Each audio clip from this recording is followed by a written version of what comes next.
Muy buenas noches para todos. Bienvenidos a nuestra ponencia del día de hoy sobre cáncer de mama. Por favor, ¿me pueden confirmar si me escuchan bien? Sí, Majo. Listo, perfecto. Gracias, Vale. Entonces, bueno, el día de hoy nuestras ponentes son María Paula Bautista, ella es estudiante de cuarto semestre, y tenemos a Dana Quintero, que ella es de segundo semestre. Entonces, les damos la bienvenida y chicas, los micrófonos son de ustedes. Muy buenas noches para todos. Vamos a iniciar con la exposición de hoy. El día de hoy vamos a tratar el tema de cáncer de mama. Y pues quien les habla es María Paula Bautista, soy estudiante de cuarto semestre de medicina y vicepresidenta de comunicaciones del grupo Interés de Gineco. Buenas noches para todos, mi nombre es Dana Quintero, soy estudiante de segundo semestre y soy miembro activo del grupo. Este es nuestro índice, vamos a hablar acerca de la definición, epidemiología, etiología, la clasificación, factores de riesgo, fisiopatología, manifestaciones clínicas, diagnóstico y tratamiento. Entonces vamos a iniciar definiendo qué es el cáncer de mama. Como sabemos, las células cancerosas no se comportan igual que las células sanas. Entonces, estas células con anomalías no solo sobreviven, sino que también se van a dividir y se van a multiplicar a pesar de que el cuerpo no las necesita. Esto va a crear más y más células con anomalía que luego van a formar un tumor y el tumor puede ser no canceroso, es decir, benigno, o canceroso, es decir, maligno. El cáncer de mama se origina en las células de las glándulas que producen la leche, que se llaman lobulillos, o también en las vías que transportan la leche desde los lobulillos hasta el pezón, que se llaman conductos. Con menos frecuencia, el cáncer de mama también puede originarse en los tejidos conjuntivos grasos y fibrosos de la mama, que son los tejidos estromales. Entonces, el cáncer de mama se va a originar por un error en el material genético. Em, pues En cuanto a la epidemiología, primero vamos a hablar a nivel mundial y después sí, solo en Colombia. La tasa de incidencia del cáncer de mama varía significativamente entre diferentes regiones del mundo. Por ejemplo, en Francia la tasa de incidencia es de 105.4 por cada 100.000 mujeres, lo que nos indica que hay una alta prevalencia en esa región. Las tasas de incidencia se clasifican en rangos, donde se observa que algunas regiones tienen tasas de incidencia de 71.1 a 105.4 y hay otras que tienen tasas más bajas. En cuanto a la mortalidad, también varía, con tasas que van desde 19.3 a 38.9 por cada 100.000 mujeres en las regiones más afectadas. Esto nos sugiere entonces que, aunque la incidencia puede ser muy alta, no siempre se traduce en una alta mortalidad. A nivel global, el cáncer de mama es uno de los tipos de cáncer más comunes, en lo que pues, se coloca en el segundo lugar en términos de incidencia. Y en cuanto a la mortalidad, se registraron alrededor de 666.103 muertes por cáncer de mama, lo que lo posiciona en el cuarto lugar en términos de mortalidad. La incidencia y la mortalidad del cáncer de mama también se distribuyen de manera desigual entre continentes. Por ejemplo, Asia reporta el mayor número de casos y está seguido por Europa y por América del Norte.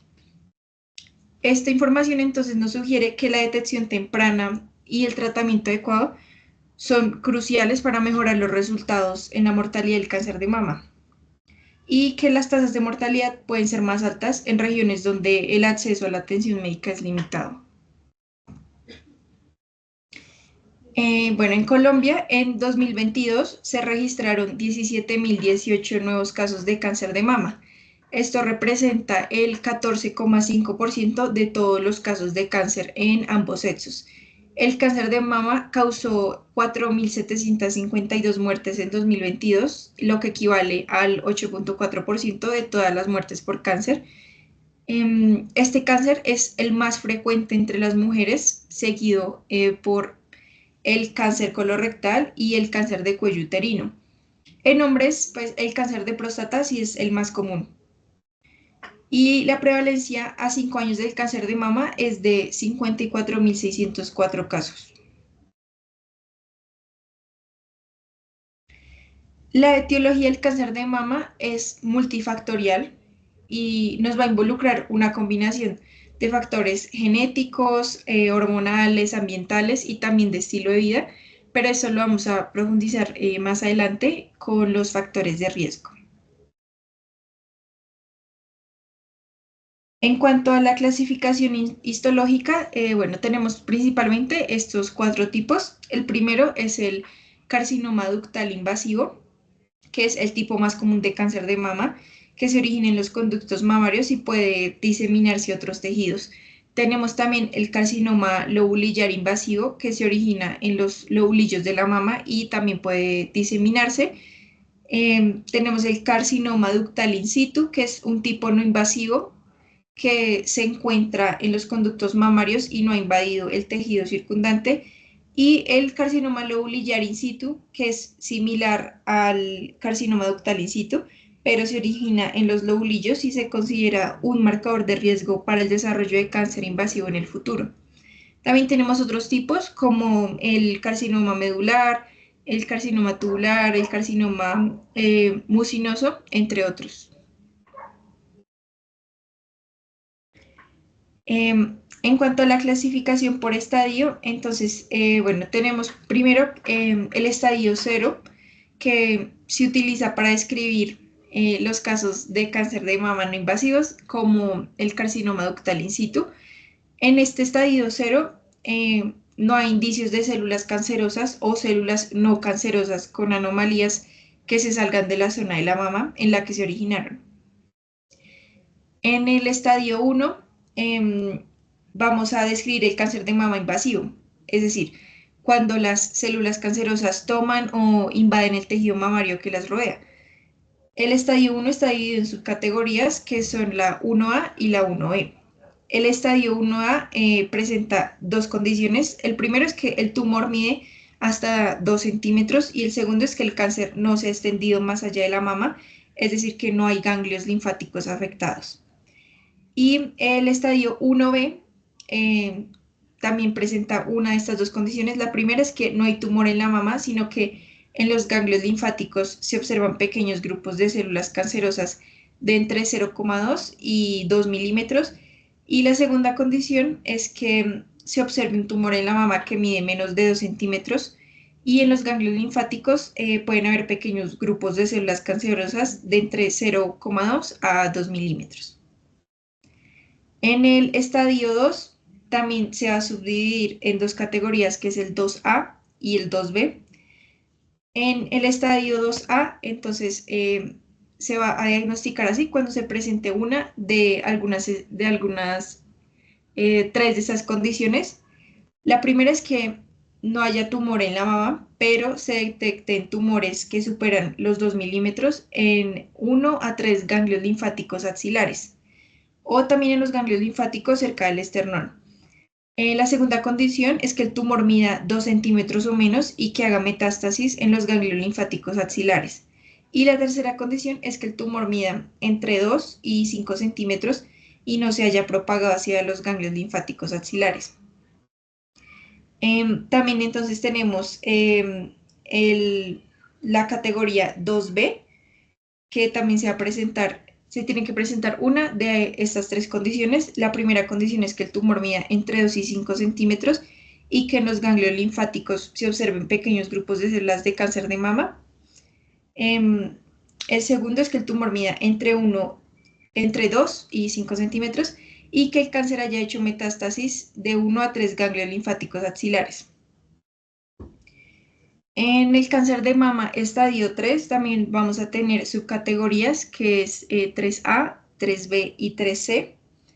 Entonces, en la 3A vamos a tener las siguientes condiciones. La primera es que no haya tumor en la mama o el tumor puede tener cualquier tamaño y que se detecte la presencia de cáncer en 4 a 9 ganglios linfáticos axilares o en los ganglios linfáticos cercanos al esternón. La segunda condición es que el tumor mida más de 5 centímetros y en los ganglios linfáticos se observen pequeños grupos de células de cáncer de mama entre 0,2 y 2 milímetros. Y la tercera condición es que el tumor mida más de 5 centímetros y el cáncer haya hecho metástasis en 1 a 3 ganglios linfáticos axilares o en los ganglios linfáticos cercanos al esternón. En la categoría 2A, entonces vamos a tener que el tumor va a tener un tamaño indefinido y que el cáncer haya hecho metástasis en la pared torácica o la piel de la mama y produce inflamación o una úlcera. También puede hacer metástasis en hasta 9 ganglios linfáticos axilares y puede haberse propagado hacia los ganglios linfáticos cercanos al esternón. Por último, en la categoría 3C va a tener 4 condiciones. La primera es que puede que no haya indicios de cáncer en la mama, o si hay un tumor puede tener cualquier tamaño y hacer metástasis en la pared torácica o la piel de la mama. La segunda es que el cáncer pues haya hecho metástasis en 10 o más ganglios linfáticos axilares. La tercera condición es que el cáncer haya hecho metástasis en los ganglios linfáticos ubicados sobre o debajo de la clavícula. Y la cuarta condición es que el cáncer se haya propagado hacia los ganglios linfáticos axilares o los ganglios linfáticos cercanos al esternón. En cuanto a los factores de riesgo, entonces vamos a tener primero la historia familiar. Es importante saber si tiene familiares de primer grado, es decir, la madre, hermana, hija con cáncer de mama, pues ya que esto nos va a aumentar el riesgo de padecerlo. La segunda son mutaciones genéticas, ya que portar mutaciones en los genes BRCA1 y BRCA2 se asocia con un riesgo significativamente mayor de desarrollar cáncer de mama.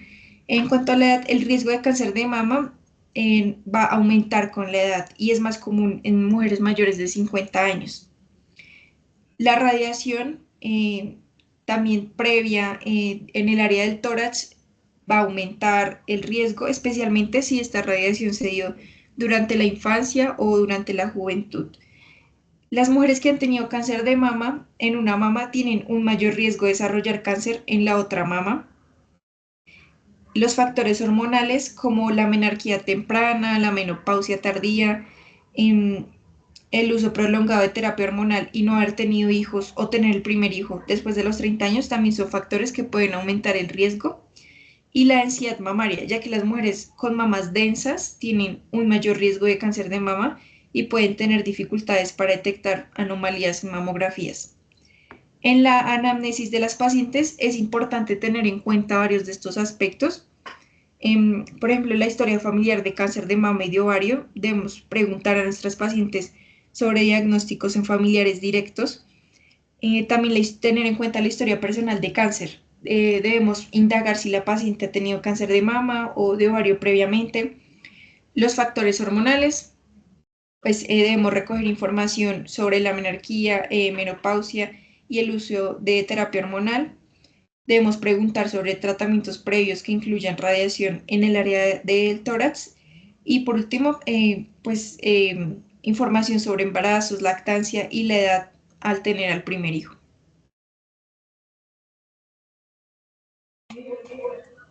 Continuamos con la clasificación y patogenia del cáncer de mama. Entonces se van a mencionar 3 subtipos principales que van a estar basados en el perfil de la expresión génica. De primeras tenemos al luminal. El luminal va a ser positivo para receptores de estrógeno, pero negativo para receptores del factor de crecimiento epidérmico humano 2, o también conocido como ER2. En segundo lugar, tenemos enriquecido con ER2. ¿Esto qué quiere decir? Que este tipo de cáncer va a ser positivo para este tipo de receptores. Y por último, tenemos el basaloide. El basaloide va a ser negativo para receptores de estrógeno y para ER2. Sigue, por favor. Tenemos el cáncer de mama familiar. Entonces se va a estimar que entre el 25 al 33% de los cánceres de mama van a ser hereditarios y estos van a estar asociados a diferentes mutaciones en genes predisponentes de penetrancia moderada a alta. Los genes más relevantes que se encuentran son el BRCA1 y el BRCA2. Estos van a ser los responsables del 80 al 90% de los cánceres de mama hereditarios y del 3 al 6% de todos los casos. Cabe aclarar que las mutaciones en estos genes también van a aumentar el riesgo de contraer cáncer de ovario y otros cánceres epiteliales. En cuanto al gen BRCA1, las mutaciones en este gen van a incrementar el riesgo tanto de cáncer de mama como de cáncer de ovario. Los cánceres que se encuentran asociados a este gen van a ser poco diferenciados y se clasifican frecuentemente como triple negativos. ¿Esto qué quiere decir? Poco diferenciados va a describir el grado celular del tumor, es decir, cuánto se parecen las células cancerosas a las células normales del tejido mamario. Y triple negativo quiere decir que un cáncer de mama va a ser clasificado como triple negativo cuando las células tumorales carecen de 3 tipos de receptores que son comúnmente encontrados en otros tipos de cáncer. Estos receptores van a ser receptores de estrógeno, receptores de progesterona y el HER2 que ya mencioné anteriormente. Al carecer de estos 3 receptores, los cánceres triple negativos no van a responder a terapias hormonales o dirigidos contra HER2. En este caso, el tratamiento sería un medicamento que es el tamoxifeno, que en este caso se usa en otros subtipos de cáncer de mama. Este tipo de cáncer, el triple negativo, va a ser más agresivo, va a crecer más rápido y tiene un peor pronóstico en comparación a otros tipos de cáncer de mama. En cuanto al gen BRCA2, este se asocia a cáncer de mama, se va a asociar con mayor frecuencia a hombres y presenta un menor riesgo de cáncer ovárico. Otros genes con mutaciones germinales que pueden aumentar el riesgo de cáncer de mama van a ser el TP53, el PTEN, el STK11, CDH1, PALB2. Sigue, por favor. Tenemos las vías moleculares que van a originar el cáncer de mama. Entonces, los cánceres luminales van a constituir del 50 al 65% de los casos. Estos van a ser impulsados por la vía de los estrógenos. Los tumores luminales tienden a ser bien diferenciados y de crecimiento lento. Y este se puede dividir en 2 grupos. El subgrupo luminal A, este va a ser de baja agresividad, mientras que el luminal B tiende a tener una mayor proliferación y va a aumentar el riesgo de mutaciones. Algunos factores de riesgo para contraer un cáncer luminal va a ser la exposición a estrógenos, que va a promover el crecimiento celular de la glándula mamaria y va a aumentar el riesgo de mutaciones. En cuanto al tratamiento de este tipo de cáncer, va a responder bien a los antiestrogénicos y regularmente tiene un pronóstico generalmente favorable. Los cánceres que son positivos para HER2 van a constituir el 15% de los casos. Estos no expresan receptores de estrógenos, ni progesterona, ni HER2. Estos se originan también por la amplificación del gen HER2 y esto va a promover la proliferación celular. Y estos tumores tienden a ser más agresivos, pero este tipo de tumor se va a tratar con anticuerpos anti-HER2, que esto pues puede mejorar el pronóstico de la paciente que lo presente. Por último, los cánceres triple negativos, estos van a ser los más agresivos. Estos van a producir metástasis en sitios ya sea viscerales y cerebrales, y este se asocia a mutaciones en BRCA1 y TP53. En cuanto a la imagen, son las principales vías de aparición del cáncer de mama. Y se han identificado 3 vías principales, las cuales pues ya mencioné. Sigue, por favor. En cuanto a las manifestaciones clínicas, pues en la imagen podemos observar los síntomas de aparición de cáncer de mama. Entonces va a ser endurecimiento, la presencia de un bulto, un hoyuelo, hendidura, si la piel se encuentra enrojecida, si el pezón presenta secreción, si hay retracción del pezón, si hay crecimiento de venas, si la coloración de la piel es naranja, si hay presencia ya sea de una masa dolorosa o indolora, si la mama presenta algún cambio de forma o si hay una erosión cutánea. También es importante evaluar acá los ganglios axilares de la paciente o del paciente porque en algunos tipos de cáncer de mama se pueden presentar masas en los ganglios axilares. Sigue, por favor. En cuanto al diagnóstico de cáncer de mama, prácticamente todos los casos de cáncer de mama se van a diagnosticar por medio de una biopsia o de un nódulo detectado en un mamograma o por palpación. La detección sistemática del cáncer de mama se va a realizar a través de la mamografía. Esto va a reducir entre un 25 al 33% de la mortalidad de mujeres mayores de 50 años. Un diagnóstico temprano mediante mamografía va a permitir identificar tumores en etapas más tratables. Sin embargo, se han detectado otras tecnologías como la resonancia magnética para poder tener una mayor sensibilidad, pero en este caso de la resonancia magnética, su especificidad es menor, lo que puede llevar a un sobrediagnóstico o un sobretratamiento.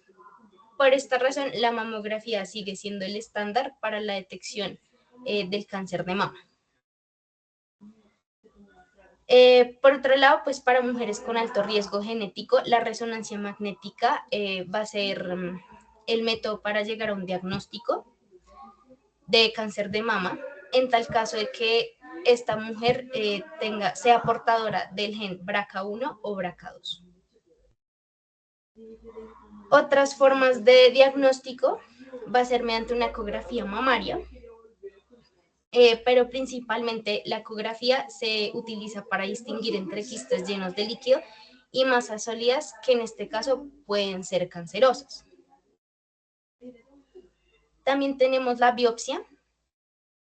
Entonces van a existir diferentes tipos de biopsia. La biopsia con aguja fina, que sirve para extraer una pequeña cantidad de tejido o líquido de la glándula mamaria, en tal caso de que la paciente presente una masa sospechosa. Tenemos la biopsia con aguja gruesa, en el que se utiliza una aguja más grande para poder extraer muestras de tejido.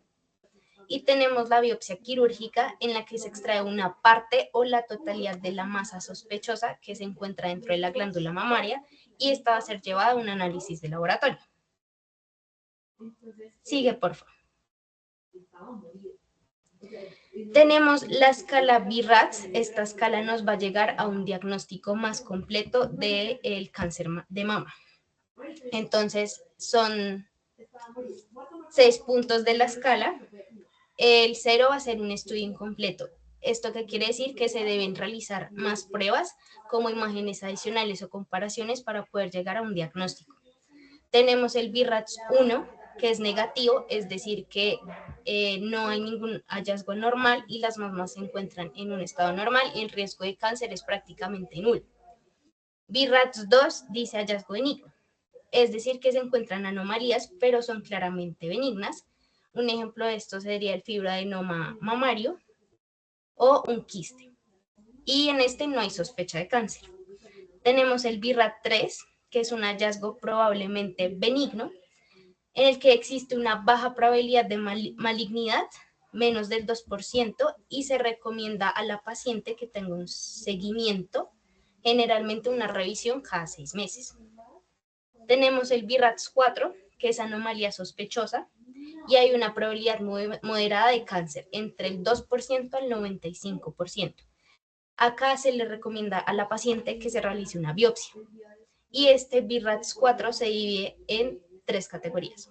4A, que es baja sospecha de malignidad, 4B, que es sospecha intermedia de malignidad, 4C, que es alta sospecha de malignidad, pero no al nivel de BIRATS 5. En cuanto al BIRATS 5, es altamente sugestivo de malignidad. Entonces existe una probabilidad muy alta de que la paciente tenga un cáncer de mama. Esto es mayor al 95% y se le solicita a la paciente una biopsia inmediata. Por último, el BIRATS 6, que es cáncer de mama confirmado, y el diagnóstico de cáncer ya ha sido hecho mediante una biopsia y la paciente está a espera al tratamiento. Sigue, por favor. Ya por último tenemos el tratamiento. En cuanto al tratamiento de cáncer de mama, este ha avanzado gracias a la clasificación de los tumores en subtipos basados en la expresión génica, que era lo que les mencionaba, el luminal, amplificado y basaloide. lo que va a permitir una mejor personalización del tratamiento en cada paciente. En cuanto a los luminales, si recuerdan, pues yo les expliqué que hay dos tipos de luminal, el luminal A y el luminal B. En cuanto al luminal A, ya sabemos que expresan altos receptores de estrógenos y son de bajo grado y menos agresivos. Estos van a responder bien a la endocrinoterapia, pero tienen una menor sensibilidad a la quimioterapia. En cuanto al luminal B, como sabemos, tiene una mayor actividad proliferativa, pero una menor respuesta hormonal y van a expresar algo del receptor ER2. Su pronóstico va a ser peor que el del luminal A, pero va a responder mejor a la quimioterapia.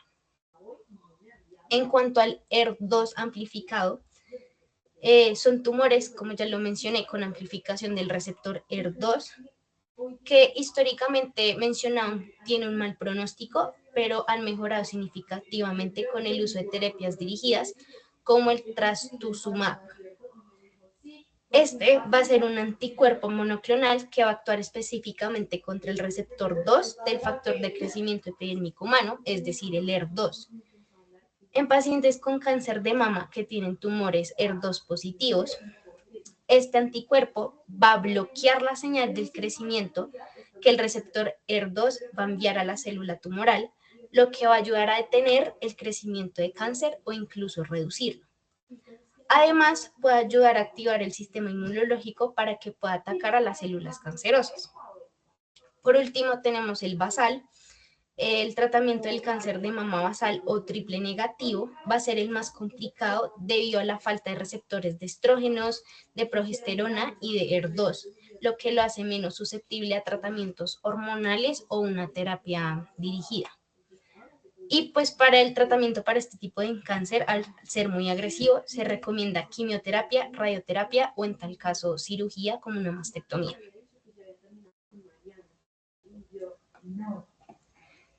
Ya por último, esta es nuestra bibliografía. Utilizamos un artículo, utilizamos varias fuentes bibliográficas de libros como Robbins,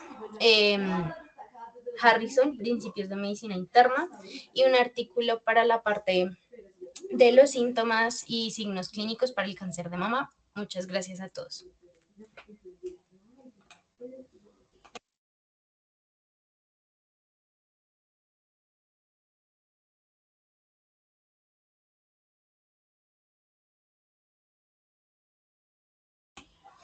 ¿Alguno tiene alguna pregunta respecto a algún tema o algo? Es el momento para realizar preguntas.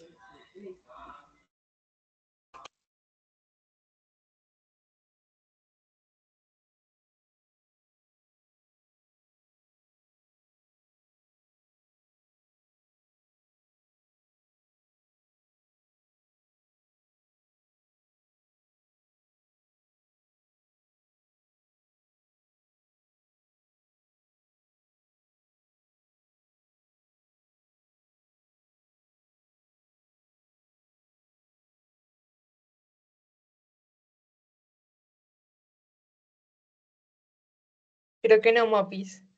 Pues muchas gracias por todo. Muy buena revisión, bastante completa, la clasificación también. Entonces, bueno, la doctora Juliet el día de hoy pues no se pudo conectar. Sucede que pues cambió sus turnos de rotación y todo está diferente, entonces pues estamos tratando de buscar residente que nos apoye estos días, pero la verdad no han respondido, entonces ahí estamos pendientes. Entonces, muchas gracias. No sé si Sofi y Nata ya toman asistencia o desean llamar Eh, lista. sí, Majo, pues voy a llamar lista en un momentico ya para que se puedan desconectar. Listo, claro que sí. Bueno, entonces, mientras eso, pues en los avisos parroquiales les recuerdo que estamos en proceso de selección de mesa directiva. Hay un cupo para cada uno de los cargos, o sea, es que son dos por cargo para como compensar las cargas, por decirlo así. Entonces, de presidenta hay un cupo, de académico también hay un cupo y de comunicaciones también hay un cupo. Entonces, pues, si se quieren postular, por favor, envíen un documento con sus habilidades, con lo que ustedes harían o lo que aportarían y cómo lo harían. La idea es de aquí a, pues, a que se acabe este mes poder decidir para que en noviembre ya tengamos como esa mesa directiva y pues puedan ejercer las funciones durante el mes que nos queda de ponencias. Y ya me lo pueden enviar si quieren a mi WhatsApp en un PDF, personas que estén interesadas. Y qué más les digo, no nos vemos en 15 días porque pues entramos a semana universitaria, entonces que descansen. Y ya, entonces los dejo con Natalia para que llamen lista. Un abrazo, cuídense mucho. Gracias por todo. Listo, gracias, Majo. Gracias, Majo. Ya está. Entonces, Natalie Sánchez está.